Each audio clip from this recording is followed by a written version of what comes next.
de confianza para una proporción poblacional, hoy día vamos a empezar con el intervalo de confianza, pero ahora para la diferencia de proporciones poblacionales, es decir, cuando nos interesa comparar valores de porcentajes o proporciones de muestras que vienen de diferentes poblaciones, de diferentes poblaciones. En forma general, este es nuestro intervalo de confianza que utilizamos para poder comparar dos proporciones poblacionales. Necesitamos, vamos a ir admitiendo a sus compañeros, necesitamos conocer las proporciones muestrales de las dos poblaciones.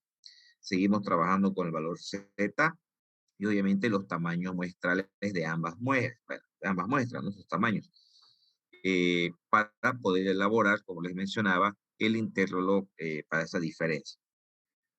Muy bien. Hagamos un ejercicio. Fíjense el siguiente caso. Dice, haremos ahí. Vamos a ver si lo que uno está mejorcito. Sí, creo que este está mejor. Bueno, dice el enunciado en este caso. Recuerden, lo que queremos comparar son dos proporciones poblacionales. Entonces, el siguiente enunciado dice, considera un proceso de producción que tiene una fracción defectuosa, desconocida. A este proceso se le realizan unas mejoras para reducir el porcentaje de defectuosos que está produciendo. Y queremos saber si estos cambios reducen sustancialmente la proporción de artículos defectuosos. Para ello, se toma una muestra de 200 artículos del proceso original, lo vamos a llamar proceso 1, y se encuentran 200 defectuosos, que serán lo que llamamos casos favorables, ¿no? Porque estamos hablando en función a los artículos defectuosos. Y del proceso nuevo, tomamos una muestra de 150 artículos y se observan que hay 6 defectuosos. Fíjense que estos son datos de muestra que se han obtenido de ambos procesos antes y después de haberle aplicado un proceso para disminuir el porcentaje defectuoso. Entonces, nuestra proporción muestral va a ser casos defectuosos sobre el número total de casos. La muestra son 200 y hay 12 defectuosos, por lo tanto hay una proporción de 0.06. La proporción muestral punto 1, es decir, cuando el proceso nuevo, ¿no? Y en el punto 2, después que se aplicó el factor para poder reducir esos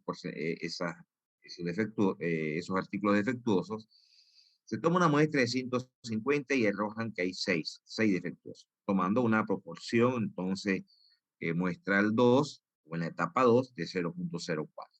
Fíjense que ya tenemos aquí las dos proporciones muestrales, un tamaño muestral de 200 para la etapa 1 y un tamaño muestral de 150 para la etapa 2. Perfecto. Entonces, con esa información, vamos primero a generar nuestros valores Z. Vamos a trabajar al 95% de confianza, lo que significa que aquí en este punto, este 95 con este 2,5, porque a ambos lados habría 2,5, estaríamos buscando el Z al 97.5%. Y eso verificamos en la tabla de distribución normal al 97.5 o al 0,975, hablando de fracciones. Nos vamos a la tabla de distribución normal, 0,975. Estamos hablando, en orden creciente, aquí está,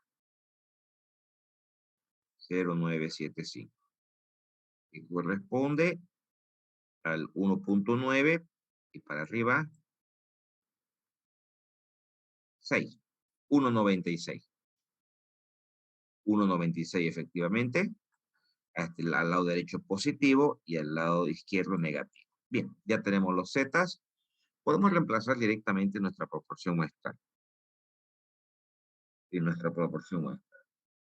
Ok. Acá hay un pequeño error, estoy viendo el 1,06. Ah, ya. Acá hay un pequeño errorcito, fíjense acá debería ser 1. Y aquí es 2. Yo lo estoy detectando. Estamos, porque la proporción 1 es mayor. Sí, sí. Conviene trabajar con la mayor, ¿ya? 1 y 2 es acá. Vamos a ir corrigiendo. Déjenme admitir a sus compañeros que siguen ingresando. Muy bien. Reemplazando las proporciones, recuerden que la proporción uno es 0,06 y la 2 es 0,04. Reemplazando entonces tenemos 0,06, 0,04. Esto se repite al lado derecho, lo mismo, ¿cierto? El z es 1,96. Muy bien. Y aquí dentro de esta raíz reemplazamos la proporción 1 por 1 menos la proporción 1 sobre el n1. Estamos reemplazando acá. Hacemos lo mismo en este otro sector, la proporción 2, que es 0,04 por 1 menos la proporción 2 sobre el N2. El N2 era 150. Entonces, esto se repite en este otro factor. Eso trabajando a un 95% de confianza. Muy bien, resolviendo todo este factor, obtenemos una proporción de menos 0,0255 y de 0,0655. ¿Por qué estamos trabajando 1 menos 2 y no 2 menos 1? 1 menos 2 porque estamos trabajando en función al mayor, ¿no? Pero fíjense que se supone, como estamos buscando una reducción nosotros, que la proporción 1 menos la proporción 2 debería ser mayor a 0 si es que efectivamente hubiera habido una reducción. ¿A qué me refiero? Vamos a leer el enunciado de nuevo para que quede claro. ¿Por qué? Porque fíjense lo que dice, dice la conclusión final. Concluimos que no tenemos evidencia suficiente para afirmar que esos cambios que se efectuaron contribuyen a reducir el porcentaje de artículos defectuosos. Que no podemos llegar a esa conclusión de que efectivamente lo que se aplicó va a reducir los defectuosos. ¿Y eso por qué? Porque el cero está incluido dentro del intervalo. Recuerden ustedes que hemos hecho aquí proporción 1 menos proporción 2 y así está planteado también nuestra diferencia proporcionales muestrales. Como hubo una reducción, se supone entonces que en la etapa 2 hay una menor cantidad de defectuosos. Entonces lo que hemos hecho es el proceso actual menos el anterior. Esto debería darnos un valor mayor a 0 si es que efectivamente hubo una reducción. Pero en el intervalo que hemos generado, vemos nosotros que el cero está incluido, ¿no? Dentro del intervalo, porque es de menos 0,0255 al 0,0655. Eso significa que al ser negativo, se está contemplando la posibilidad, primero, que el cero, que indica que no hay ninguna reducción, incluso no sale valores negativos. Entonces, esto tendría que habernos salido un intervalo positivo, ya que hemos hecho etapa 1 menos etapa 2, para indicar que no habría ninguna posibilidad que sean iguales, pero aún que la etapa 2 haya generado más defectuosos. Entonces, llegamos a esta conclusión, que no tenemos evidencia para afirmar que los cambios efectuados al proceso contribuyan a reducir el porcentaje de artículos defectuosos. ¿Se entiende, chicos? ¿Eso por qué? Vuelvo a repetir, porque el cero está contemplado dentro del intervalo. Esto tendría que habernos salido totalmente positivo. ¿Qué quiere decir eso? Que el porcentaje del defectuoso antes de los cambios y el porcentaje después de los cambios tendría que habernos dado un valor mayor a 0. Es decir, que efectivamente hubo una reducción, que el antes tiene más defectuoso que el después. Entonces, lo que indicara que sí, fue positivo, fue que los cambios efectuados sí contribuyeron a reducir el porcentaje o las fracciones de artículos defectuosos. ¿Alguna consulta?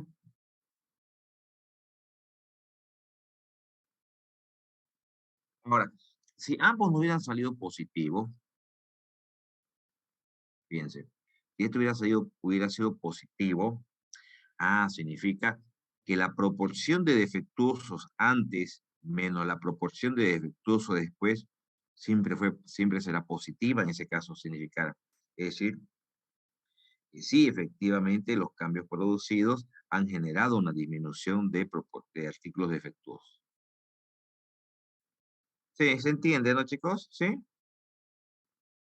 Ok. En realidad, en realidad esa es la diferencia de proporción y podemos en realidad nosotros comparar diferentes factores.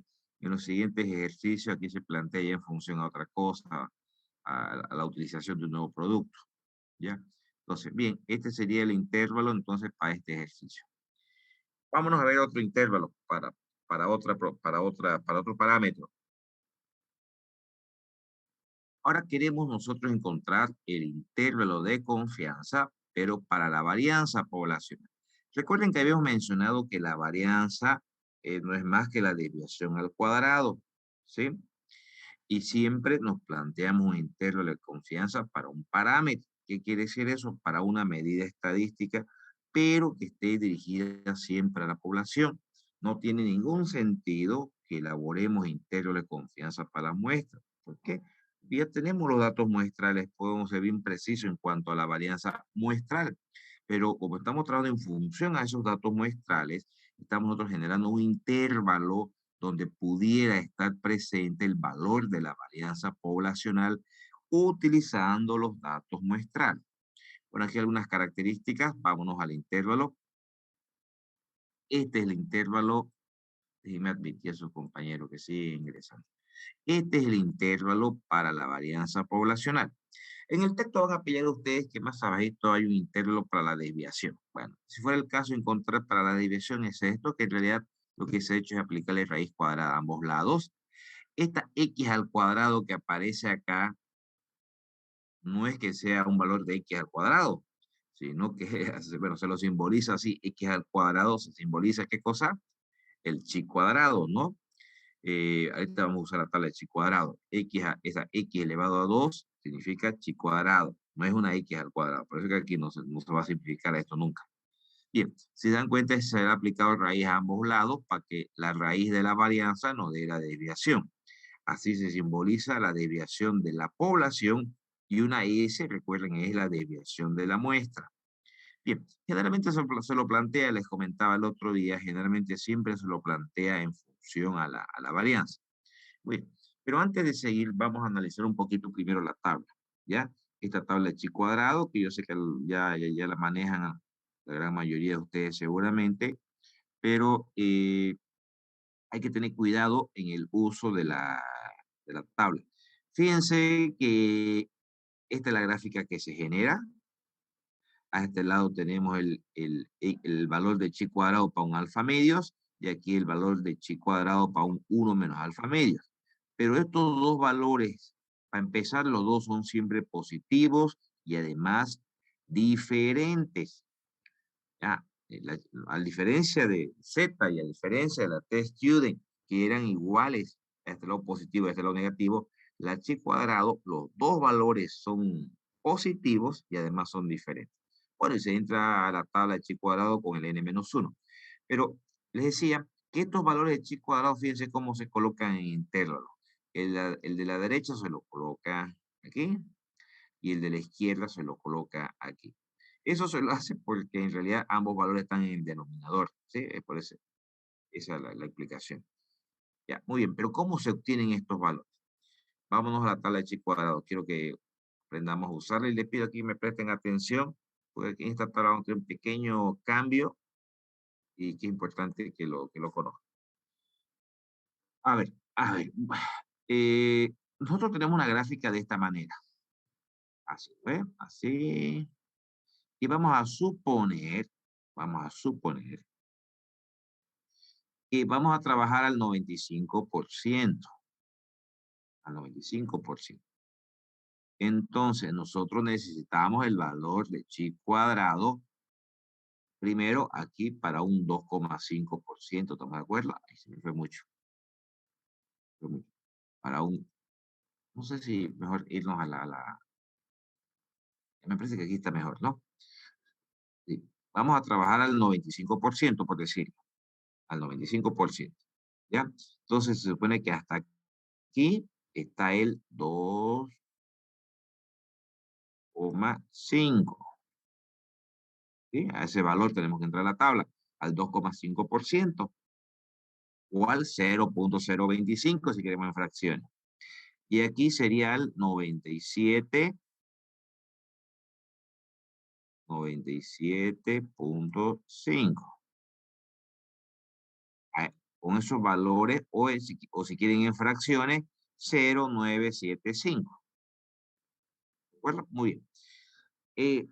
Esta tabla de chi cuadrado tiene una cierta particularidad, y es que trabaja, a diferencia de las otras tablas que hemos venido trabajando nosotros de izquierda hacia derecha, esta tabla de chi cuadrado trabaja de derecha a izquierda. ¿Qué quiere decir eso? Que empieza a hacer sus lecturas de derecha hacia izquierda. De manera que si nosotros queremos para este valor de acá, que en nuestra gráfica corresponde al 97.5, pero como esa tabla lectura de derecha hacia izquierda, entonces viene lecturando y en este punto, para efectos de buscar en la tabla, en este punto ha avanzado solamente un 2,5%. ¿Qué quiere decir? Que para cuando nosotros queramos el valor de chi cuadrado al 97.5, en la tabla tenemos que buscarlo como si fuera para 2,5. Cuando queramos el valor de chi cuadrado en este punto, que para efectos de la gráfica es a 2,5, pero para buscarlo en la tabla hasta este punto, ¿cuánto hemos avanzado? 97.5. ¿De acuerdo? Bueno, y a la tabla debemos entrar con los grados de libertad n-1, que es el tamaño de la muestra menos 1, está bien. Pero lo que me interesa acá es que tengan este cuidado, que la tabla de chi cuadrado trabaja al revés, por lo menos con la que estamos trabajando. Cuando nosotros querramos para el 2,5, a la tabla vamos a tener que entrar al 97.5. Cuando nosotros querramos para el 97.5, a la tabla tenemos que ingresar al 2,5, ¿no? Es su complemento. ¿Se entiende, no, chicos? ¿Sí? Ok. A ver, vamos a hacer un ejercicio. Este está muy bonito. Vamos a ver. Vamos con esto. Ya, vamos con esto. Bien, fíjense lo que yo les comentaba el otro día, que a veces se le va a dar los datos, como en este caso. Dice, a ver, una máquina produce piezas metálicas de forma cilíndrica. Para estimar su variación de los diámetros, y no estoy pidiendo un intervalo para la variación. Sigue ingresando su compañero. Se toma una muestra de 10 piezas. Nuestro N es 10, producidas por la máquina encontrando los siguientes diámetros en centímetros. Bien, acá tenemos los diámetros en centímetros. Perfecto. Muy bien. Ok. ¿Qué nos pide? Que encontremos un intervalo de confianza del 95% para la varianza de los diámetros de las piezas producidas por la máquina. Suponga que los diámetros de las piezas se distribuyen según la distribución normal. Ok, perfecto. A ver, si nos vamos al intervalo para la varianza, ¿qué estamos necesitando conocer? Necesitamos conocer la desviación ¿de quién? De la muestra. De la muestra. Ah, bien, entonces acá tenemos los datos, lo hemos colocado los 10 datos dentro de esta tabla, ¿sí? Bueno, y hemos usado la fórmula para la media aritmética, donde la media aritmética para una tabla dice igual a la sumatoria de los valores por su frecuencia entre el n, ¿no? Entonces son 10.1 por 2, hemos generado esta columna, hemos generado esta sumatoria, 100.3, el n era 10, recuerden, bueno, y nos da una media aritmética de 10.03. La desviación, hemos generado esta diferencia. Si alguien está con su máquina de calcular, por favor, por ahí, si me pudiera ayudar, ¿cómo hemos calculado este dato? Cada uno de los valores, 10.01, 10.01, menos la media aritmética, que es 10.03, esa diferencia al cuadrado, por favor, verifíquemelo, acá creo que hay un pequeño error. Si alguien que esté con su máquina de calcular, dice, para generar este primer valor de acá, ¿cómo dice? El valor que sería 10.01 menos, para acá en todo caso, menos la media aritmética que es 10.03, esa diferencia elevada al cuadrado, por favor.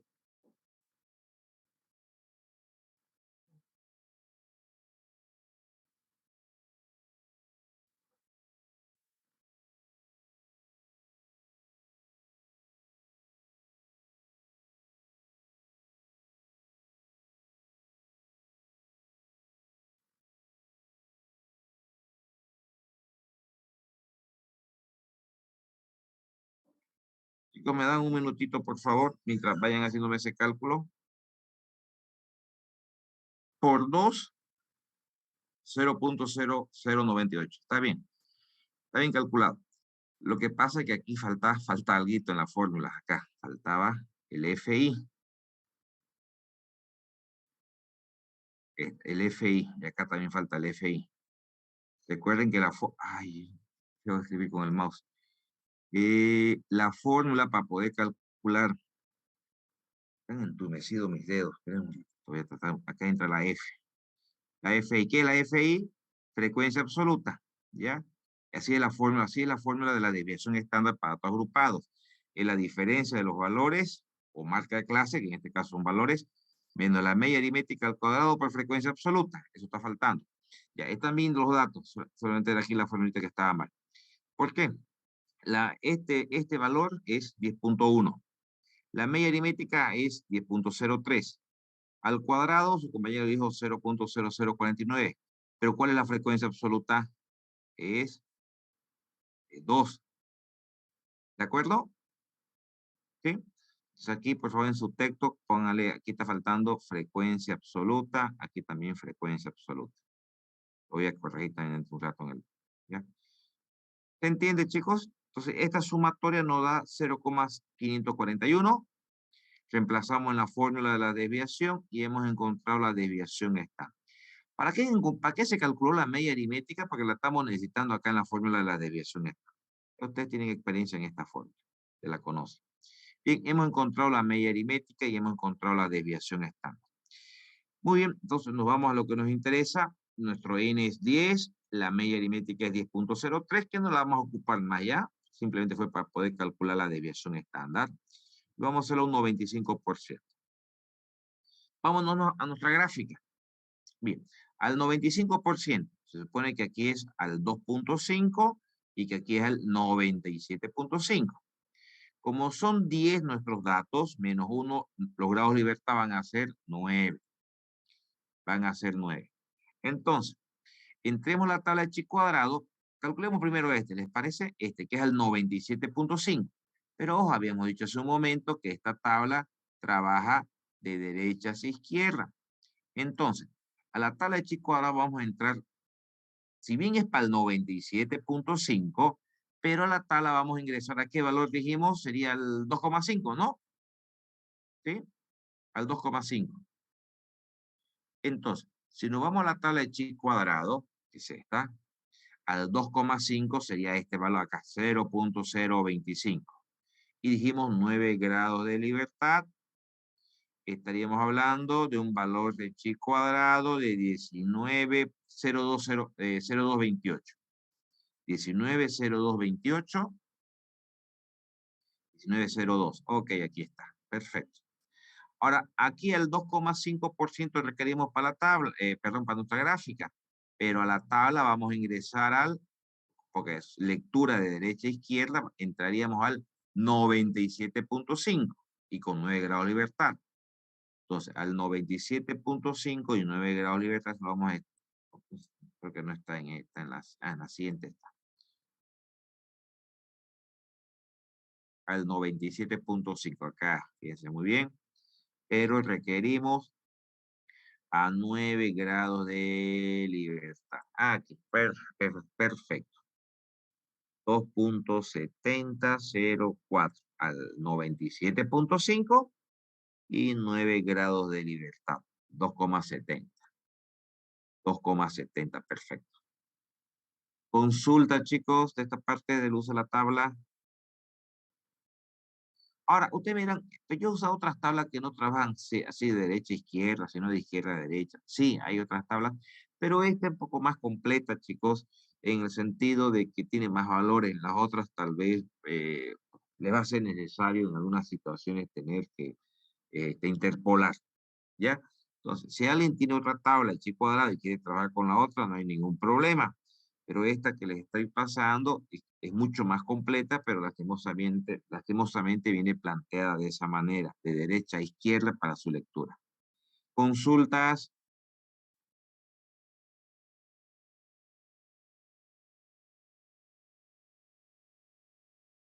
Entendido, ingeniero. Sí, ya. Ahora vamos a elaborar nuestro intervalo, que es lo que se nos pedía. Aquí está nuestro intervalo. Fíjense, vamos reemplazando el n es 10, está acá, perfecto. La desviación estándar, recordemos, era, acá está 0.2452, 0.2452. el valor de chi cuadrado, pero ojo, el 1 menos alfa medios. Sería este de acá, ¿no? El 1902, este, ¿no? Porque el de acá es alfa medios, el de acá es 1 menos alfa medios. Entonces el 1902, perfecto. Al otro lado, n menos 1 nuevamente, 10 menos 1, 9, perfecto. La desviación al cuadrado, 0,2452. Y aquí el chi cuadrado, pero el alfa medio, que es el 270, el 270. Entonces, la varianza para este proceso, que era en realidad, era de piezas metálicas, ¿no? Su varianza, o la desviación al cuadrado, como quieran ustedes, se encuentra entre 0,0285 y 0,204.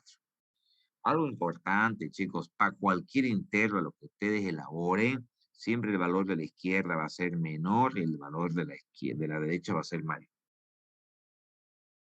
Ese intervalo lo hemos encontrado al 95% de confianza.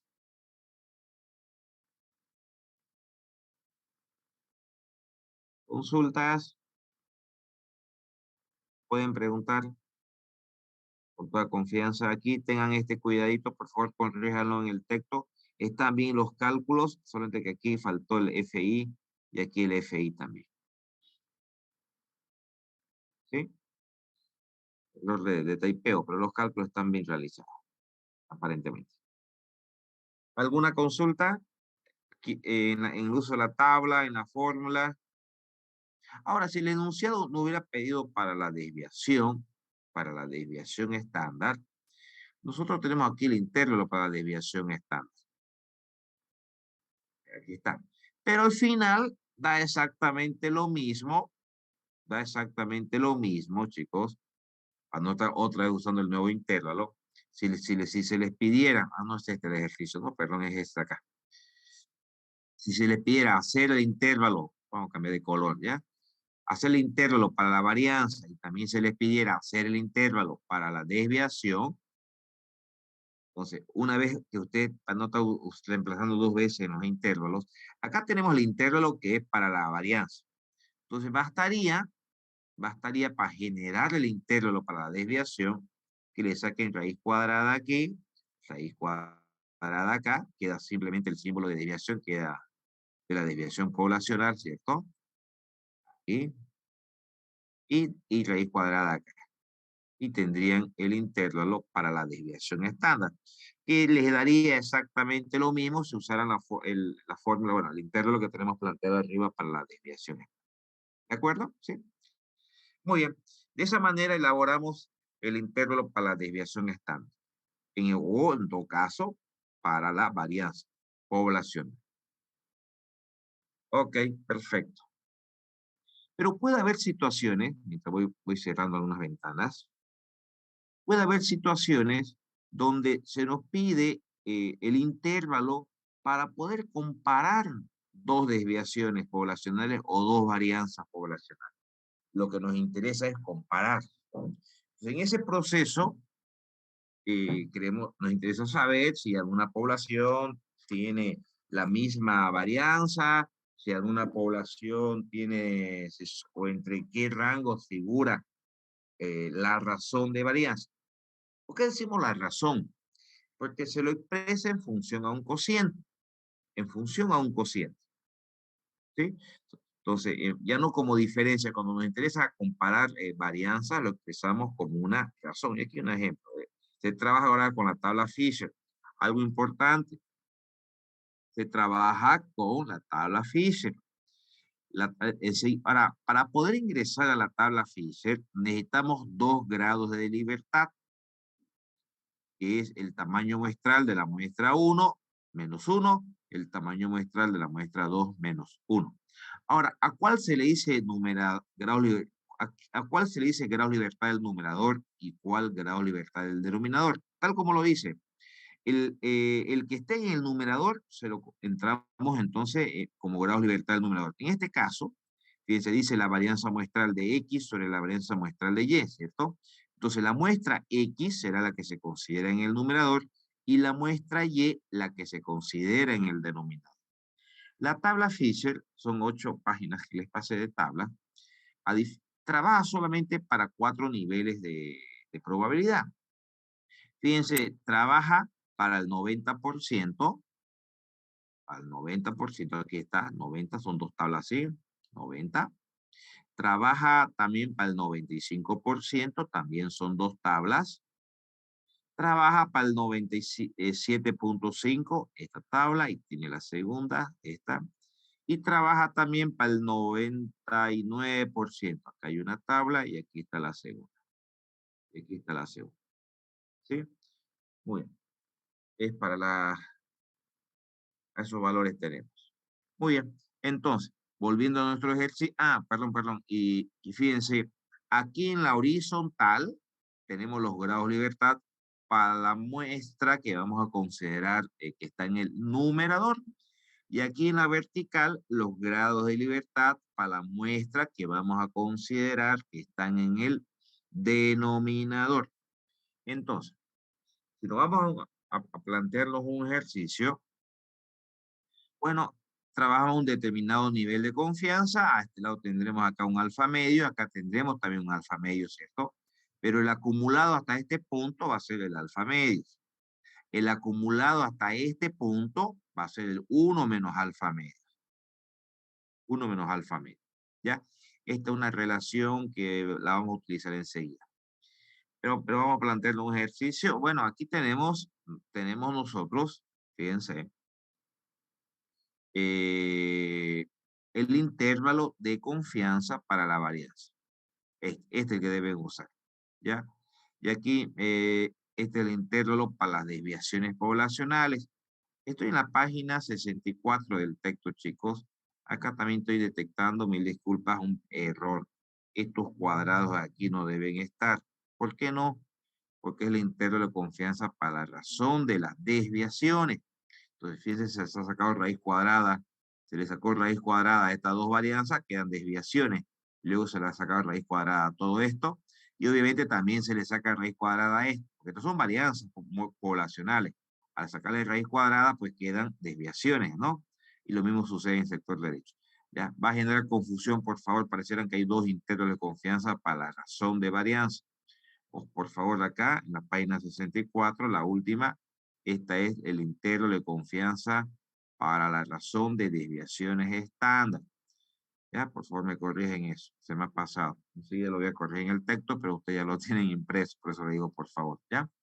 Sí, este para comparar desviaciones, que no es más que al final el intervalo que se obtenga para la razón de varianzas, se le saque raíz cuadrada a todo, ¿no? Eso es lo que se está haciendo acá. Ya, por favor, tengan lo que están con su texto ahí en la mano, este 2, porque es para las desviaciones, es para encontrar el intervalo de confianza para las desviaciones. Entonces aquí está expresado el cuadrado, que siguen siendo varianzas, hay un error ahí. Pero le decía, este va a ser el intervalo que vamos a utilizar. ¿Qué necesitamos conocer? Pero primero definir cuál vamos a colocar al numerador y cuál al denominador. Y necesitamos conocer las varianzas muestrales. Y después únicamente los dos factores que vamos a obtener de la tabla Fisher. ¿Ya? Pero vamos a un ejercicio mejor.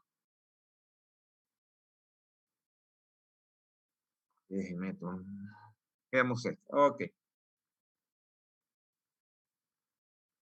Bien. Acá dice, se preparan dos diferentes tandas de cemento y de cada una se fabrica un gran número de tabiques. Se toma una muestra de 6 tabiques de cada tanda. 6, acá hay 6, pero acá hay 7.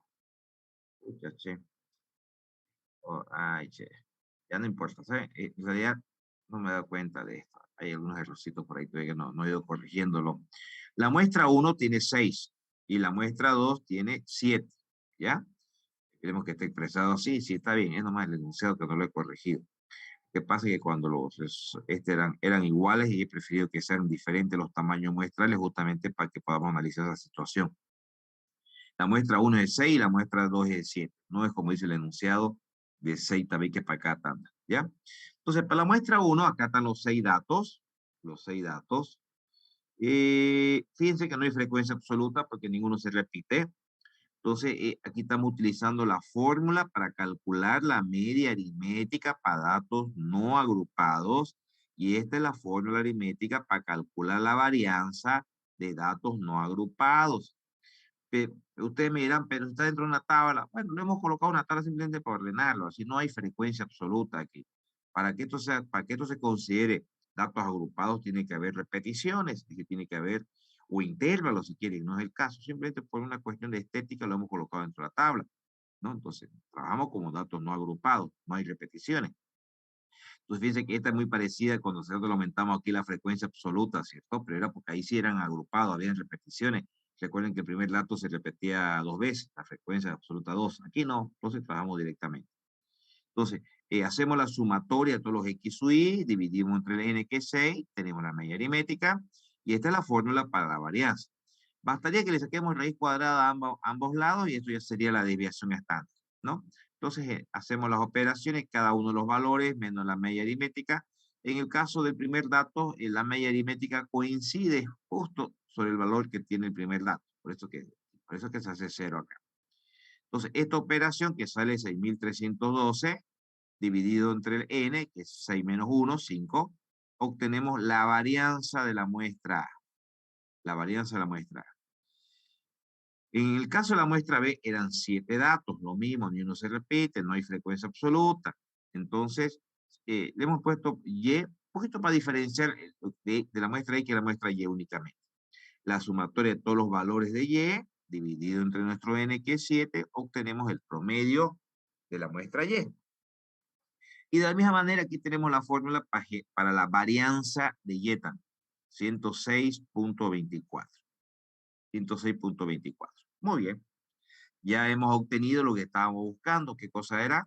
La varianza de X y la varianza de Y, de la muestra Y. De la muestra, porque son ya datos muestrales. Nosotros vamos a encontrar un intervalo, pero es para las varianzas poblacionales. Muy bien. Ok, aquí están los datos, las dos medias aritméticas, ya no la vamos a necesitar para nada, pero sí tenemos aquí las varianzas de las dos muestras y sus tamaños muestrales respectivos. Muy bien, vámonos a la tabla primero.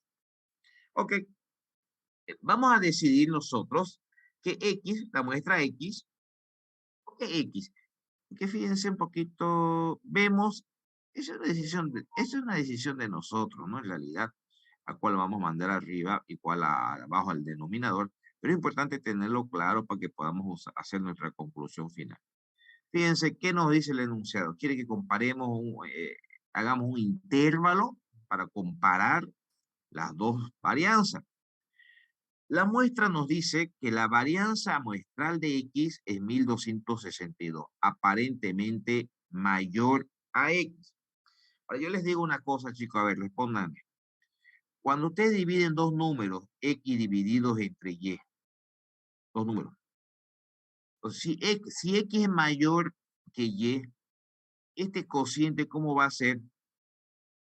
Siempre mayor a 0, ¿no? ¿Estamos de acuerdo? Sí, ingeniero. Si X, es decir, el valor que nosotros colocamos en el numerador, vuelvo a repetir para los que no me entendieron, es mayor al que está en el denominador. ¿Por qué digo X sobre Y? Porque aquí las varianzas las ponemos en función de un cociente para el intervalo. Si X, el que está en el numerador, es mayor al denominador, entonces este cociente nos va a dar mayor que 0. Entonces veamos esa situación. Entonces, como X en este caso es mayor, por lo menos hablando de las muestras, bueno, que sea un parámetro o una medida para nosotros, vamos a poner X sobre Y. En la conclusión me van a entender un poquito mejor. Muy bien. Entonces, X sobre Y vamos a trabajar. Si es así, X sobre Y, entonces X vamos a considerar para los grados de libertad del numerador y Y vamos a considerar para los grados de libertad del denominador. Recuerden, entonces, para el numerador, que siempre se lo coloca primero, acá, al numerador, era 6 menos 1, 5. 5 es nuestro grado de libertad para el numerador, y para el denominador, que eran 7 datos, 7 menos 1, 6. 6. Entonces, 5 grados de libertad para el numerador y 6 grados de libertad para el denominador. Fíjense, aquí no hay necesidad de ponerle ya numerador, denominador. El que se coloca primero se asume que es el numerador, y el que se coloca de segundo lugar es el denominador. Los grados de libertad se repiten para ambos lados. Ahora, vamos a ingresar a la tabla para poder encontrar justamente estos valores críticos. Como vamos a trabajar al 95%, entonces hasta este punto tenemos acumulado al 97.5 y hasta este punto al 2,5. ¿Sí? Entonces, nuestra tabla, recordemos, 5 grados de libertad en el numerador, 6 grados de libertad en el denominador al 97.5. Vámonos a la tabla del 97.5. Veamos, del 90, seguimos en la del 90, esta es la del 95, esta es la del 95, 97.5. Recuerden, habíamos dicho 5 grados de libertad en el numerador y 6 grados de libertad en el denominador. Cruzamos. Bueno, entonces ese valor es 5,988. 5,988. Muy bien. Vamos a verificar. Efectivamente, aquí está, fíjense. 5,988. Ya tenemos este valor. Ahora el de la izquierda. Pero para el de la izquierda necesitamos entrar al 2,5%. ¿Qué dijimos de la tabla Fisher? Pues tenemos para el 90, 95 dijimos, 97.5 y para el 99. No tenemos para el 2,5. No existe tabla Fisher para el 2,5. Por eso es que existe esta formulita, esta, que es la que nos permite encontrar el valor Fisher de la izquierda. Dice lo siguiente. Fíjense en los grados de libertad. Aquí, por si acaso, esto no es un error, está bien escrito. Pero fíjense que están al revés. Ahorita vamos a ver por qué. Nosotros necesitamos encontrar ahora el valor Fisher de la izquierda. Nosotros en nuestra tabla estamos tomando en cuenta primero X y después Y. Eso se repite para ambos lados en la gráfica. El que va primero es el numerador, el que va segundo es el denominador. Entonces, para poder encontrar este valor de la izquierda, que en realidad sería esto, el valor Fisher al alfa medios, grado de libertad 1 está en función a X, grado de libertad 2 está en función a Y. Muy bien.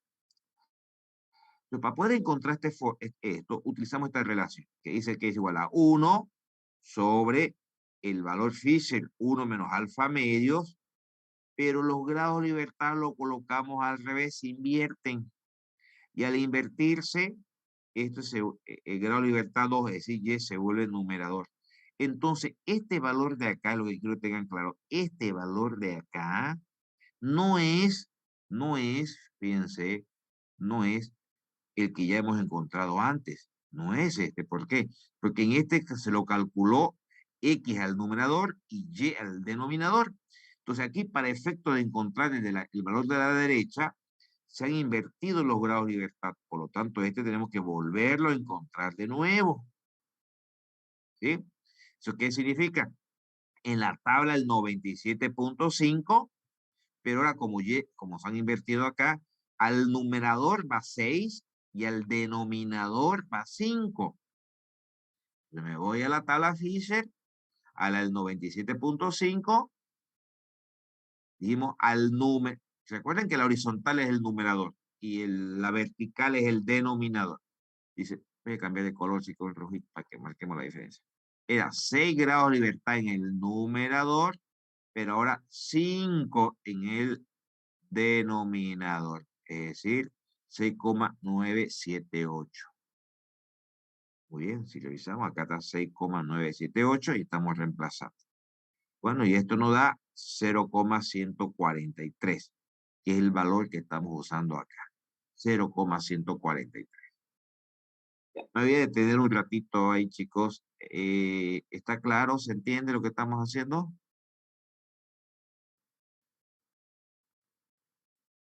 Sí. Sí, ingeniero, Sí, se ingeniero, entiende. se entiende. Entonces, aquí tengan mucho cuidado, por favor, en esto les decía. A veces algunos se confunden. Algunos se confunden.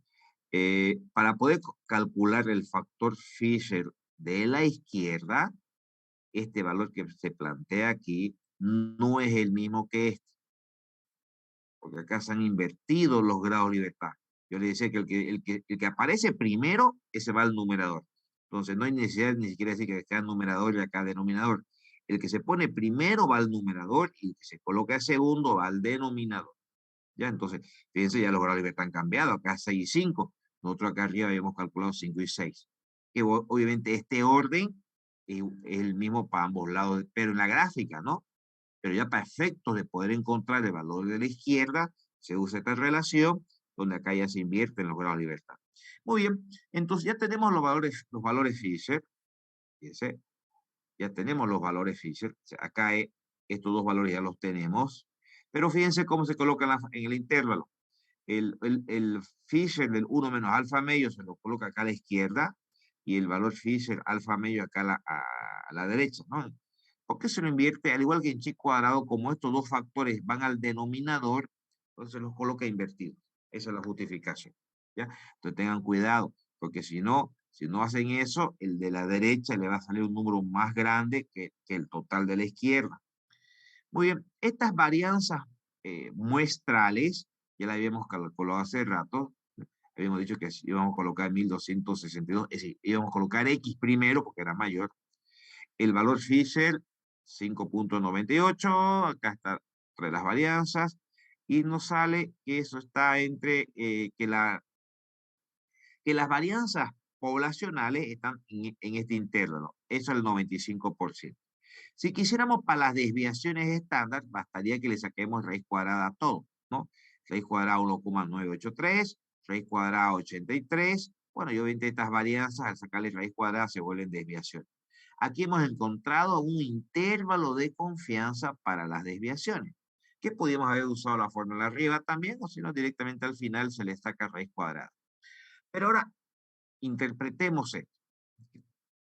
A ver, voy a dar que ustedes me ayuden. Nosotros estamos comparando, porque en ese orden lo hemos colocado, estamos comparando X sobre Y. Eso es lo que hemos comparado. Y es claro, porque hemos colocado X al numerador y Y al denominador. Yo les pregunto, ¿será que se puede afirmar, ya que aprovechando que tenemos aquí la desviación estándar también, ¿será que podemos indicar que X efectivamente tiene una mayor desviación que Y? ¿Será que podemos llegar a esa conclusión? Que los datos de X son más desviados, que tienen una mayor desviación que Y. ¿Qué dicen?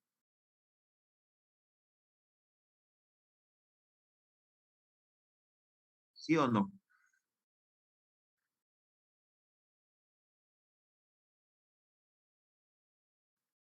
Claro que sí. Estamos llegando a una conclusión de decir que X tiene mayor desviación que Y. ¿Por qué? Porque recuerden que cuando el numerador es mayor al denominador, es siempre un número mayor a 1. Y fíjense acá, la desviación de la población X y la desviación de la población Y, al dividirse, nos dice que esta desviación nos da entre 1.4 hasta 9. Es decir, que la desviación de X va a ser siempre mayor a Y, porque siempre va a ser aquí mayor a 1.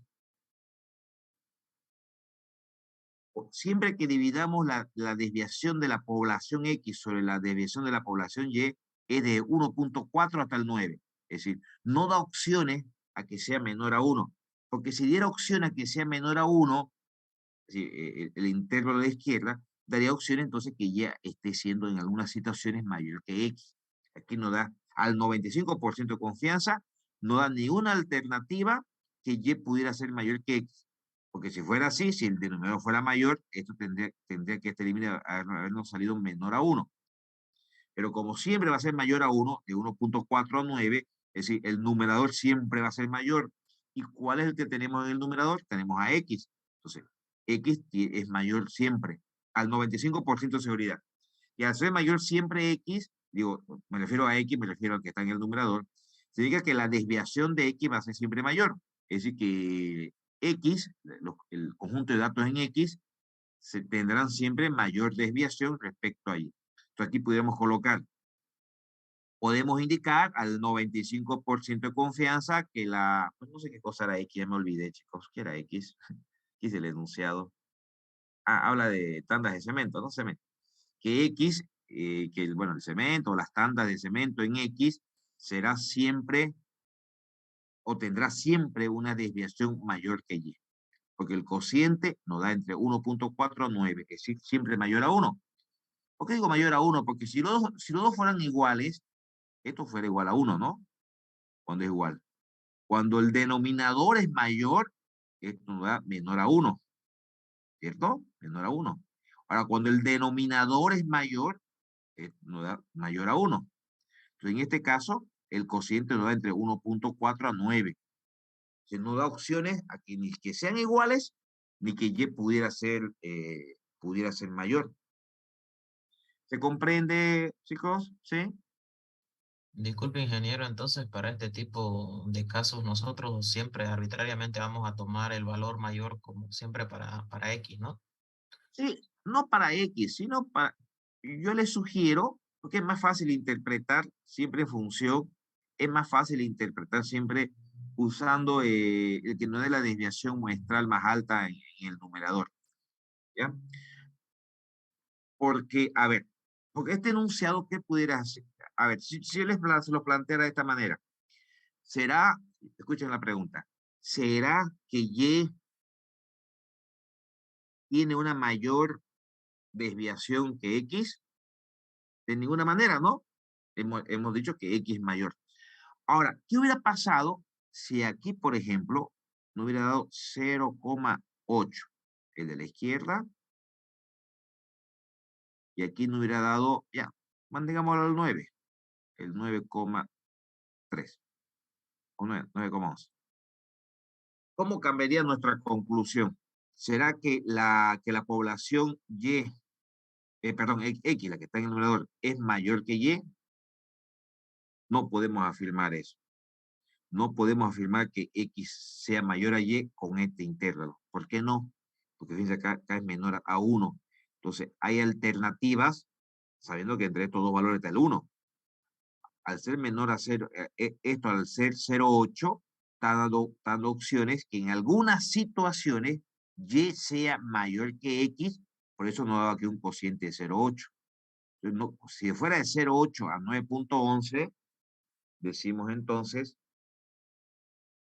que X no podemos afirmar que sea mayor a Y, hablando de las desviaciones, porque el límite inferior nos da 0,8, es decir, que da opciones que en algunas situaciones Y pudiera ser mayor que X, por eso tenemos un límite de la izquierda de 0,8.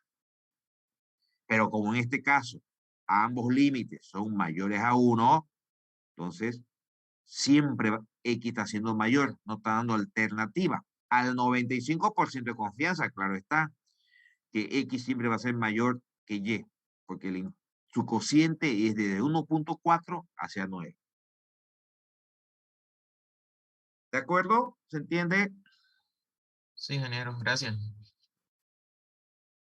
¿Alguna otra consulta, chicos?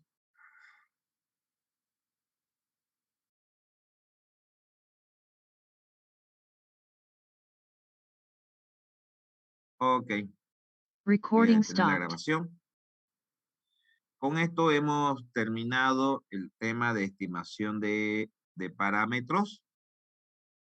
Esta clase se lo voy a pasar el video, ¿ya? Para que los que quieran volver a verlo de repente. ¿Sí?